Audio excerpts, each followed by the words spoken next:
ang kakayahan nitong gampanan ang mga misyon nitong protektahan ang pambansang soberanya at pambansang teritoryo. Sa pahayag ng Western Command ay wala namang barko ng China ang nagtangkang sumita o humarang sa magkasanib na paglalayag na ito ng Amerika at Pilipinas. Yun ang maganda, diba? O, papansin nyo na mga utol, unti-unti. Kapag mga ganito, no, joint activity ng US at ng Pilipinas at ng iba pang bansa, ay hindi nagtatangka itong China na mamuli. Alam nila pwede silang mapalaban. So ginagawa lamang nila ito kapag kaya nila yung Pilipinas. Tama nga di ba? Sino bang hindi natin kaya ang China ng one-on-one? Siyempre kailangan natin na magtatanggol sa atin, which is yung US na napakalakas at alam natin kinakatakutan o iniiwasan ito ng China. And to check itong video na ito, saglit lang ito yung mula sa News 5 Everywhere mga utol. Konti lang kasi baka i-copyright nila to Bahagi raw ito ng pagsasanay upang paigtingin ang kakayahan ng dalawang bansa na magkasamang tumugon sa mga hamon sa karagatan. Ayan mga utol, no? Mga barkong pandigma ng Pilipinas at Amerika sabay na naglalayag sa WPS. So, mga karunungan, kaalaman, teorya, kasaysayan, hiwaga at mga bagong tuklas. Alamin natin. Palagay ko mga utol ay unti-unti nang isinasakatuparan ang mga plano o mga hakbang ng Pilipinas na dapat gawin dyan sa West Philippine Sea o sa issue natin sa China, sa pang-aagaw ng China ng ating teritoryo. Dahil ito lamang kamakailan mga utol ay nag-joint sail ang US at ang Pilipinas sa West Philippine Sea. Yan ang ating aalamin mga utol. Siyempre ka-counter-check natin yan maya-maya. China hindi nagpakita habang naglalayag ang US at Pilipinas. Mga barko ng Malaysia dumating din. Mula kay John Reps, pakisubscribe siya, pakilike na rin yung video. Aalamin na natin at mamaya titingnan natin yung report o yung iba pang report tungkol dito. Okay? Game na.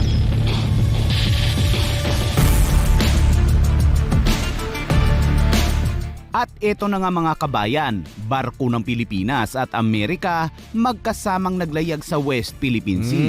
Ano-anong mga barko kaya ito? Alamin ang buong detalye mamaya. At dumating naman sa bansa ang dalawang barkong pangdigma naman ng Malaysia para sa isa na namang pagsasanay. Kaya't para malaman ang buong detalye ay tumutok at makinig na mabuti. Simulan na natin.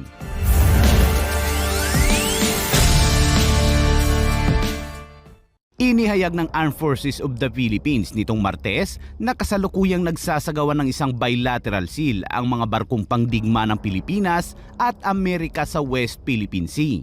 Sa isang pahayag, sinabi ni Lieutenant Colonel Enrico Ilato, hepe ng opisina ng Public Affairs ng AFP, na ang aktibidad ay nagtatampok sa matatag na maritime cooperation sa pagitan ng dalawang bansa.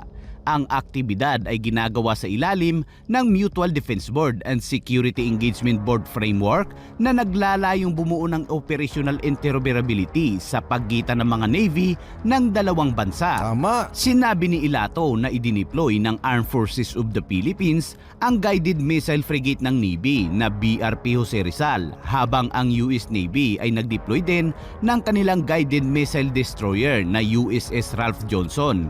Sinabi rin niya na ang Naval Task Force 41 ng AFP Western Command at US 7th Fleet ay magsasagawa ng Division Tactics Rehearsal na naglalayong pahusayin ang interoperability sa pagitan ng dalawang hukbong dagat.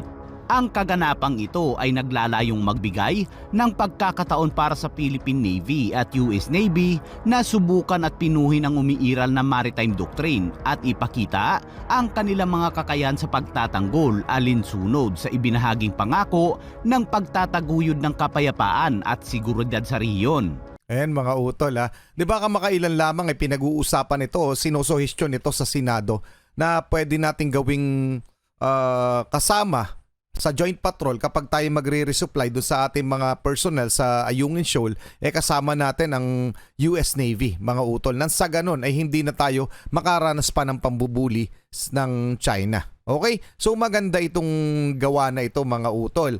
Kahit na patuloy ang paninira ng China sa United States of America na tinatawag nilang third party, di ba?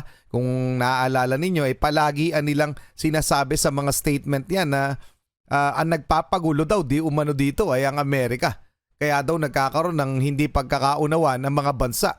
At ito lamang summit, no, mga utol, kung napanood nyo, nilabas ng RTV Malacanang, talagang mariing sinabi o hinihimok ni President Bongbong Marcos ang mga bansa sa ASEAN na pagtibayin yung kooperasyon at estabilidad ng kapayapaan sa Indo-Pacific region, mga utol. Siyempre, pinapatamaan niya dito yung China. Sino ba naman ang gugulo dito? China lang naman, mga utol. So ano masasabi niyo dyan? Pa-comment na lang, mamaya ika-counter-check natin itong joint sale na ginawa ng US at ng Pilipinas sa West Philippine Sea. Tuloy na natin.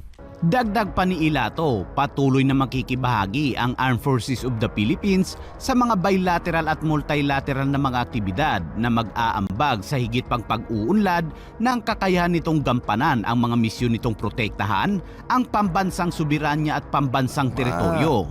Sa pahayag ng Western Command ay wala namang barko ng China ang nagtangkang sumita o humarang sa magkasanib na paglalayag na ito ng Amerika at Pilipinas. Yun ang maganda, diba?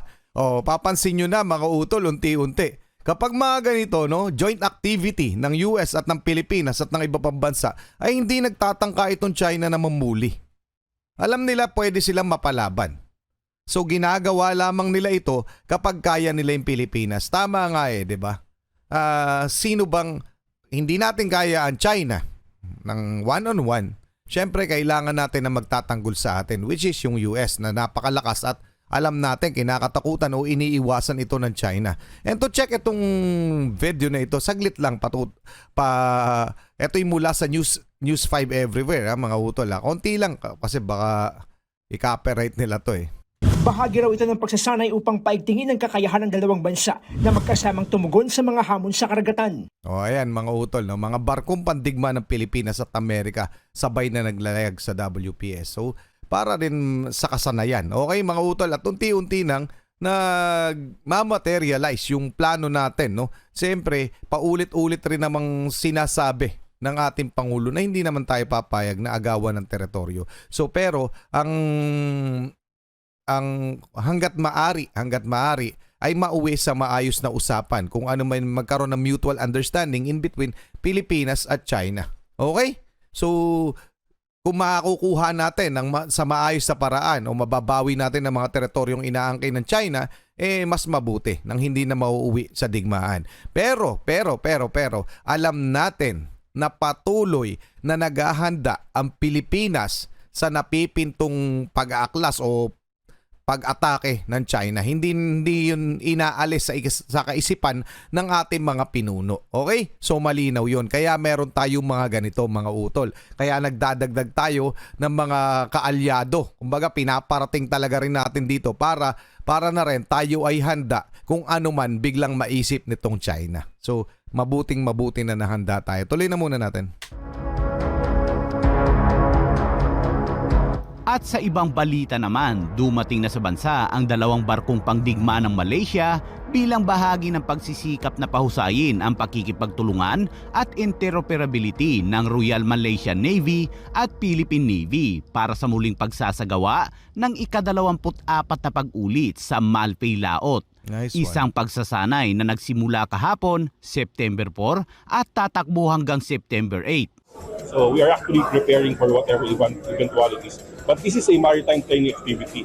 Ang mga aktibidad ay gaganapin sa Naval Forces Eastern Mindanao area at naglalayong pahusayin ang pinagsamang pagpaplano, tactical, operational level training at level of interoperability sa pagitan ng dalawang naval services. Ang isang linggong aktibidad na pagsasanay sa maritime na ito ay magsasangkot sa mga hukbong dagat ng mga espesyal na operasyong puwersa mula sa Royal Malaysian Navy at Philippine Navy na magkasamang kumilos sa lupa, himpapawid at dagat.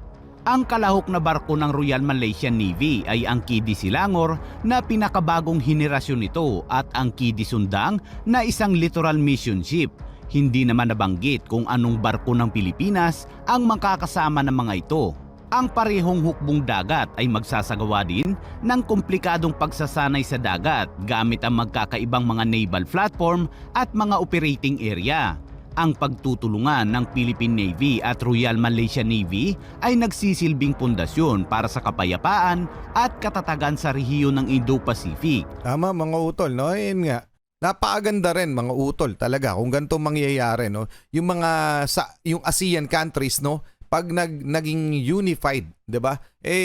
Palagay ko baka magdalawang isip na ang China at tuluyan ng bumitaw do sa kanilang pang-aangkin. Pero so far hindi pa naman, 'di ba? Parang malayo pa tayo doon, sabi nga ni President Bongbong Marcos. Malayo pa tayo na maresolba yung issue dito sa West Philippine Sea o sa buong South China Sea. Okay? Pero kapag nag-unified nga tayo, mas matibay-tibay pa rin ang ating claim. Okay, mga utol? Siyempre, dito naman sa mga kapitbahay nating bansa, wala naman tayong masyadong dispute dahil palagian naman nag-uusap, may open line communication etong mga to, mga leaders ng mga kapitbahay natin, mga bansa, kumpara sa China na kahit na makipag-usap, iba naman yung ginagawa nila. So, sino ba talaga ang problema, di ba? China lang naman. Pero umaten po ang China sa 43rd ASEAN Summit na ginanap sa Jakarta, Indonesia, at doon iba yung sinasabi nila na parang maayos yung kooperasyon ginagawa nila. Parang gano'n parang nambobola sila. Kung mapapanood nyo mga utol, inilabas ko yun, panoorin nyo na lang. Todo pambobola pa sila sa ginagawa nila. So parang ayoko talagang maniwala kasi puro kasi nungalingan naman ang kanilang sinasabi o ang mga statement na lang nilalabas sa media, pero pagdating naman sa katotohanan napakalayo na kanilang ginagawa. So mga utol, mas tama lamang na dito na lang tayo sa mga kahit bahay nating bansa, kapwa natin maliliit na bansa na totoo naman sa pakikipagkaibigan sa atin. And to check tong eto na. Yung US-Philippines joint sale mula to sa Reuters, mga utol. Philippines-US Navy's conduct joint sale in South China Sea. Okay, basahin lang natin ang konti. September 4 lang ito. Naval vessels from the Philippines and the United States conducted a joint sale through parts of the South China Sea lying within the Southeast Asian nation's exclusive economic zone. So sa Southeast Asian nation exclusive economic zone, Manila's military said on Monday, it was the first time the Philippines and Washington have carried out a joint sail in waters of Palawan Island, and the Armed Forces of the Philippines Western Command said. The display of cooperation between the US and the Philippines comes at a time of heightened tension between Manila and Beijing, which claims so much of the South China Sea. Pero maganda itong galaw na ito o hakbang ng Pilipinas, no? Mga utol, dahil ito nga pinag-uusapan natin, isa to sa mga paraan para hindi tuluyang magawa o makuha ng China yung mga inaangkin nilang teritoryo. Palakasin ang presensya natin at ng mga kaalyado nating bansa. To the point na kasama na natin sila na magpatrolya sa ating mga teritoryo. That way, matatapatan natin yung presensya ng China dyan sa West Philippine Sea. At kung sakali man napag-usapan nila, posible na natin silang maitaboy. Pero sabi nga ni President Bongbong Marcos, malayo-layo pa tayo doon. Ngunit hindi talaga tayo papayag na maagawan ang teritoryo. So ano masasabi nyo dyan? Pa-comment na lang, ituloy na muna natin. Ang Philippine Navy at Royal Malaysian Navy ay nakatuon na palakasin ang kanilang matagal ng alyansa, palakasin ang mga pagsisikap sa seguridad sa dagat at tugunan ang mga karaniwang banta at hamon sa hangganan.